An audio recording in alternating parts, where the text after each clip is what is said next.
Assalamualaikum warahmatullahi wabarakatuh. A'udzubillahi minasyaitonirrajim. Bismillahirrahmanirrahim.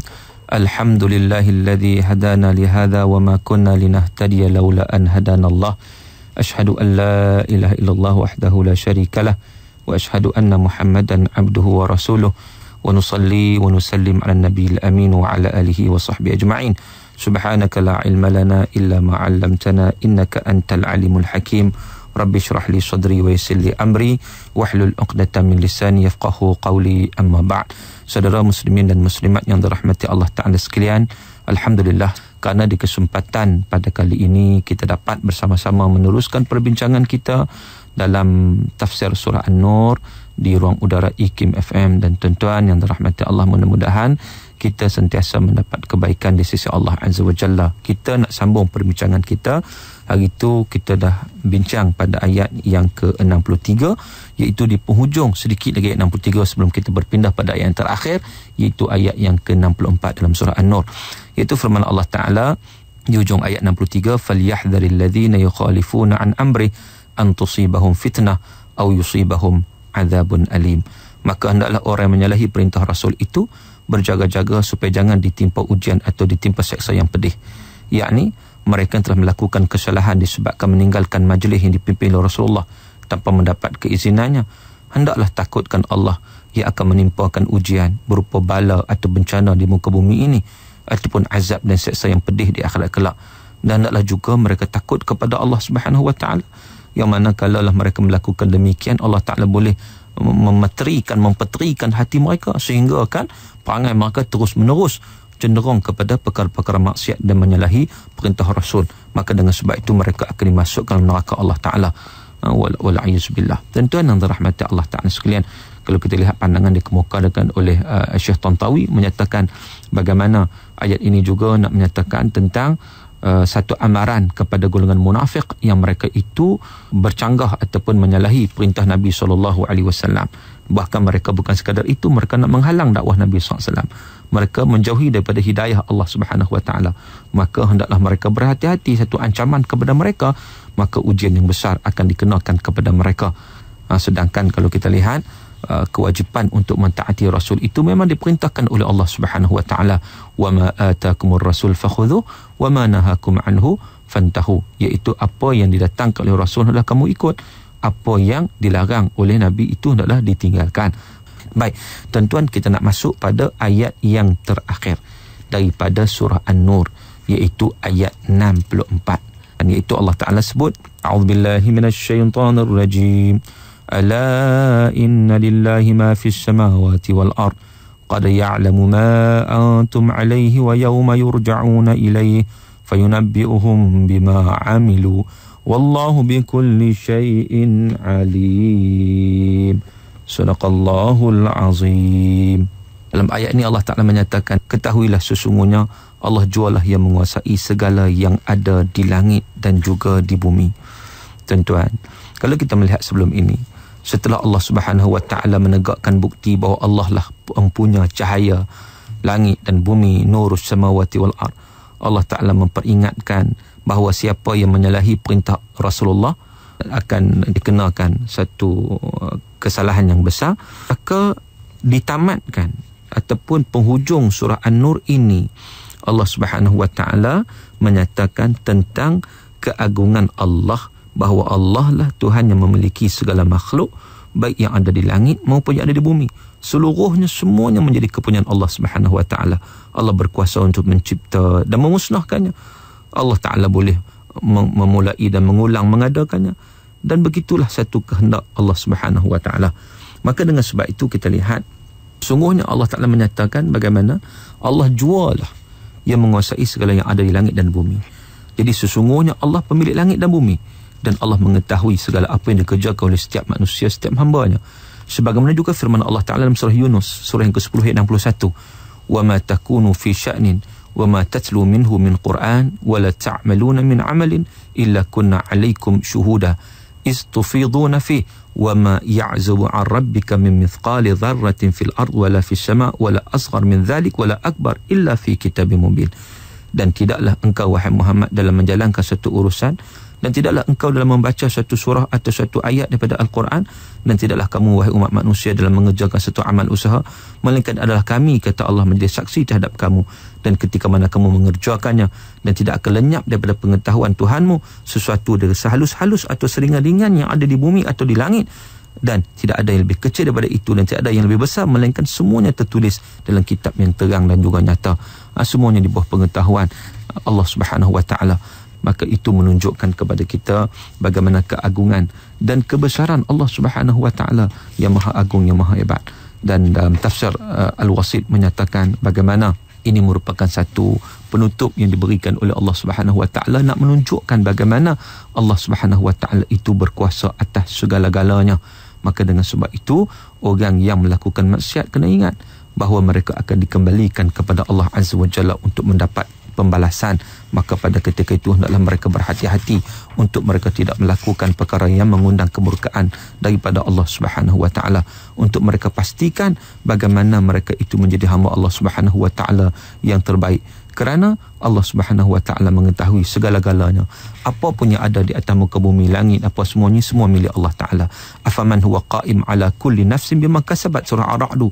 Iaitu setelah diketahui demikian, maka tidaklah patut disamakan Allah yang berkuasa mengawas tiap-tiap diri dan mengetahui akan apa yang telah disuahkan oleh diri itu dengan makhluk yang tidak bersifat demikian. Maknanya jangan menyamakan Allah dengan sesuatu yang lain. Dan Allah Ta'ala menyata juga, qad ya'lamu ma antum alaih wa yawma yurja'una ilaih fayunabbi'uhum bima amilu wallahu bikulli syai'in alim. Sungguhnya dia mengetahui keadaan yang kamu berada padanya, wahai umat manusia. Dan pada hari umat manusia itu kembali kepada Allah, maka Allah akan menerangkan kepada mereka segala apa yang mereka kerjakan. Ketika itu seluruh makhluk dikumpulkan di hadapan Allah untuk tujuan dihisab. Maka Allah akan memperlihatkan kepada mereka segala apa yang telah lakukan ketika di dunia, sama ada perbuatan baik maupun hina, kadar kecil atau besar, sebagaimana yang kita dapat fahami daripada firman Allah Subhanahu wa ta'ala dalam surah Al-Qiyamah, surah yang ke-75 ayat 13, yunabba'ul insanu yawma idzin bima qaddama wa akhar. Pada hari itu manusia diberitahu akan apa yang dia telah lakukan dan apa yang dia telah tinggalkan. Wa wajadu ma amilu hadira wa la yadhlimu rabbuka ahada. Surah Al-Kahfi, surah yang ke-18 ayat 49. Dan mereka dapati segala yang mereka kerjakan itu sedia tertulis di dalamnya, dan ingatlah Tuhanmu tidak berlaku zalim kepada seseorang pun.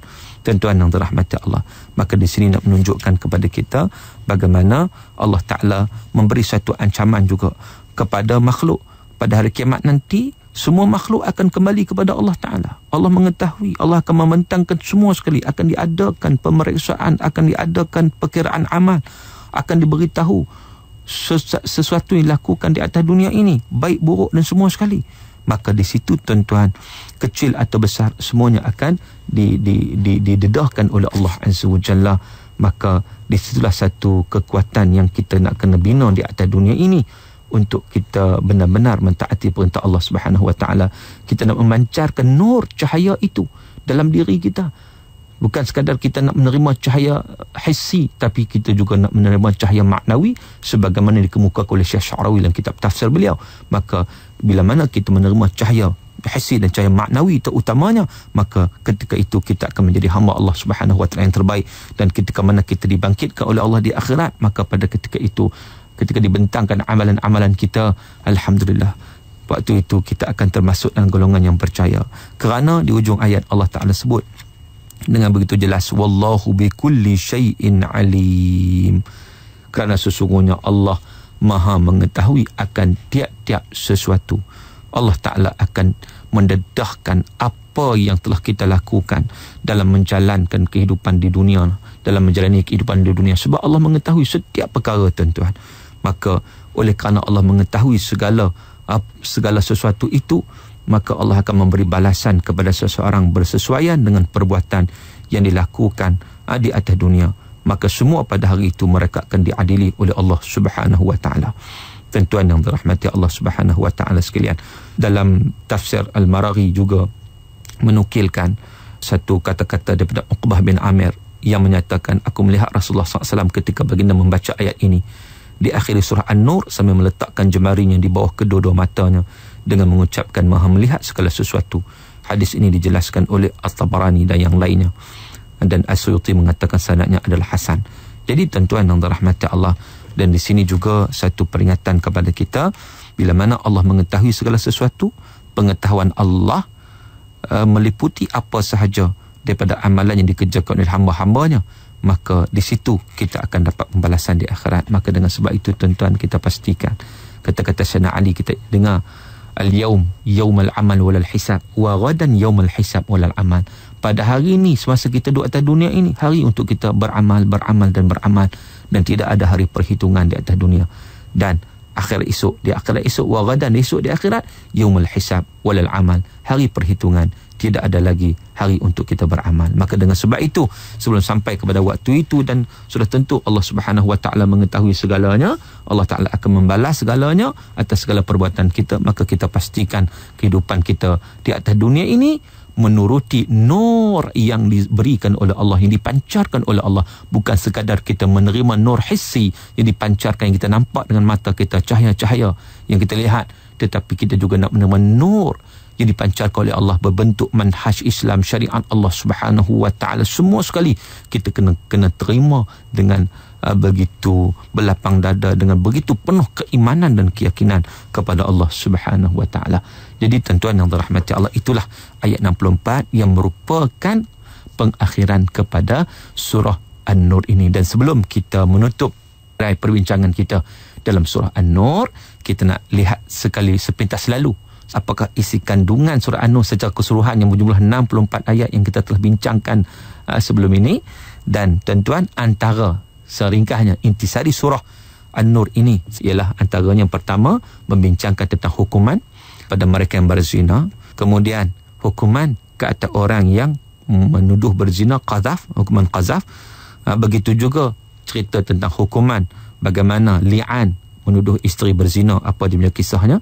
Dan begitu juga dalam surah An-Nur ini menceritakan tentang hadithul ifk, iaitu penyebaran berita dusta terhadap Sayyidatina Aisyah radhiyallahu anha, dan juga bagaimana Allah Ta'ala membersihkan Aisyah daripada tuduhan dusta, berita dusta tersebut. Kemudian antara yang disebutkan juga dalam surah An-Nur ini ialah bagaimana adab-adab ketika berziarah, yang menyusun masyarakat dalam ziarah. Dan begitu juga perintah kepada orang beriman untuk menjaga pandangan mereka dan juga menjaga kehormatan dan kemaluan mereka. Dan begitu juga kepada wanita, jangan memperlihatkan perhiasan mereka kecuali kepada suami dan juga kaum yang mahram mereka sahaja. Dan perintah kepada orang beriman untuk mengahwinkan lelaki dan wanita yang belum berkahwin, kerana masyarakat Islam diumpamakan seperti satu keluarga. Dan juga perintah kepada orang yang tidak mampu untuk berkahwin kerana tidak mempunyai harta dan kemampuan, supaya mereka menyucikan diri mereka, membersihkan diri mereka, mentahan diri sehinggalah mereka mampu untuk berkahwin. Kemudian antara lain diterangkan dalam surah An-Nur juga penerangan tentang amal saleh yang dilakukan oleh orang kafir ketika di dunia tidak akan berguna pada hari akhirat kelak. Malahan amalan mereka itu diumpamakan seperti fata morgana di padang pasir yang luas, yang disangka air oleh orang yang haus. Namun begitu ketika mana mereka menghampirinya, mereka tidak menemui sesuatu apapun. Dan seterusnya disebut juga tentang dalil-dalil yang ditegakkan oleh Allah tentang kejadian langit dan bumi bagi membuktikan kekuasaan, keesaan Allah Azza wa Jalla. Dan juga dinyatakan juga tentang golongan munafik yang melafazkan pertuturan melalui mulutnya tetapi tidak ada apa yang dalam hatinya. Dan surah ini juga tuan-tuan menyifatkan tentang bagaimana orang beriman yang sejati, yang mana Allah memberi janji kepada hamba-Nya yang beriman, sesungguhnya Allah Ta'ala akan mengangkat mereka menjadi khalifah di atas muka bumi dan menyebarkan agama yang diradai oleh Allah Subhanahu Wa Ta'ala, iaitu agama Islam. Dan seterusnya surah An-Nur juga membicarakan tentang kanak-kanak yang hendaklah meminta izin. Orang belum balik minta izin apabila nak masuk ke bilik keluarganya, bilik mak ayahnya, dalam 3 waktu aurat yang telah kita sebutkan. Dan keringanan diberikan kepada orang buta, orang cacat, orang sakit untuk tidak ikut berperang. Itu satu riwayat lah. Satu lagi maknanya untuk berada bersama dalam adab-adab makan dan sebagainya. Dan tidak berdosa untuk makan di rumah bapa, ibu dan kaum kerabat tanpa minta izin terlebih dahulu. Seterusnya larangan ke atas kaum mukmin apabila nak meninggalkan majlis, sedangkan ketika itu dia bersama Rasulullah dalam membicarakan satu urusan yang penting, nak kena minta izin, jangan keluar macam tu. Dan dibenarkan kepada Nabi supaya memberi izin kepada mereka mengikut pertimbangan Nabi SAW jika mereka minta izin.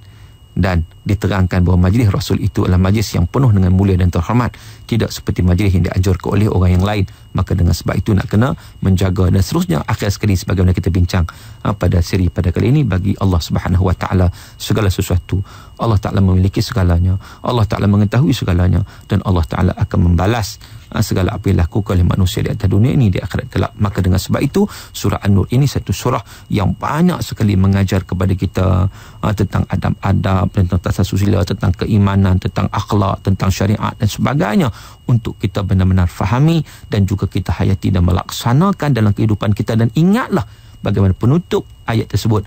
Kalau kita dah baca, kita hayati, tiba-tiba kita tak laksanakan, kita tak peduli syariat Allah Ta'ala, kita tak peduli nur daripada Allah Subhanahu Wa Ta'ala, maka ingat di hujung ayat Allah tutup dengan begitu menarik, dengan satu perkara yang Allah nak bagi tahu bahawa Allah tahu semua itu. Buat atau tidak buat, ikut atau tidak ikut, bahkan segala apa yang kita lakukan di atas dunia ini, semuanya akan mendapat pembalasan di akhirat kelak. Maka dengan sebab itu orang yang nak selamat, dia pasti untuk akan mengikuti apa juga yang diperintahkan oleh Allah dan Rasulnya, menghidupkan sunnah Rasulullah SAW dalam kehidupan kita. Tuan-tuan, itulah sedikit sebanyak yang kita dapat bincangkan 64 ayat dalam surah An-Nur ini. Mudah-mudahan sikit sebanyak yang kita bincang itu dapat meningkatkan keimanan, ketakwaan kita kepada Allah Subhanahu Wa Taala. Kita memahami syariat Allah dan kita melaksanakan syariat Allah dalam kehidupan kita, insya-Allah. Jadi tuan-tuan, sekadar itu untuk kali ini. Pada seri akan datang insya-Allah kita akan sambung dalam surah yang lain pula, insya-Allah. Jadi sekadar itu apa yang baik datang daripada Allah. Salah silap saya maaf. Sekian aqulu qauli hadza wa astaghfirullahal azim li wa lakum wa billahi taufiq wal hidayah. Wassalamualaikum warahmatullahi wabarakatuh.